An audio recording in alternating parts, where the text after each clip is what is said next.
अस्सलाम वालेकुम नाज़रीन, आप देख रहे हैं मेट्रो 7 न्यूज़। खबर शामिल करते हैं मेट्रो 7 पाकिस्तान न्यूज़ के साथ। कराची वाटर बोर्ड अपनी साबका रवायात को बरकरार रखते हुए मुस्तकबिल में भी शहरियों की खिदमत के जज्बा से सरशार रहेगा।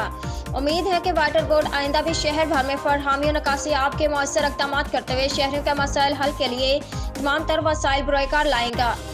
वाटर बोर्ड के तर्जमान के मुताबिक JUI के कारी मोहम्मद उस्मान ने MD सेक्रेटरीट कारसाज में CEO water board engineer Syed Salahuddin Ahmed और COO water board engineer Asadullah Khan से मुलाकात के दौरान अमीर JUI Sher Shah Maulana Azimullah Usman, chief engineer water Mohammad Hanif Lodh, chief engineer sewerage Aftab Alam Chandio समेत दीगर मुतल्लिका तमाम सुपरिटेंडेंट और एग्जीक्यूटिव इंजीनियर्स मौजूद थे।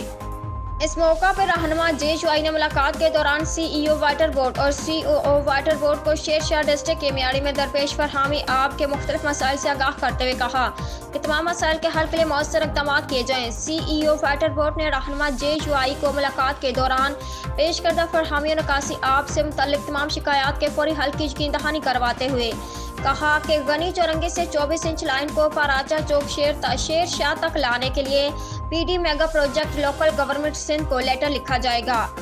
जबकि शेर शाह PF मसरूर बेस और गलबाई के लिए वाटर टैंक बनाने की PC1 बना दी गई है, जो जल्द मंजूरी के लिए सेक्रेटरी लोकल गवर्नमेंट सिंध को भेजी जाएगी। इसके अलावा CEO वाटर बोर्ड ने दीगर मसाइल हल के लिए मुतल्लिका अफसरान को मौका पर अहकामात जारी करते हुए पाबंद किया कि वफ़द की जानिब से पेश करदा शहर भर में फरहमी और निकासी आप के तमाम मसाइल को तरजीही बुनियादों पर हल करके शहरियों को बेहतर सहूलियत फराहम की जाए। उम्दा में पकाएं और जी भर के खाएं।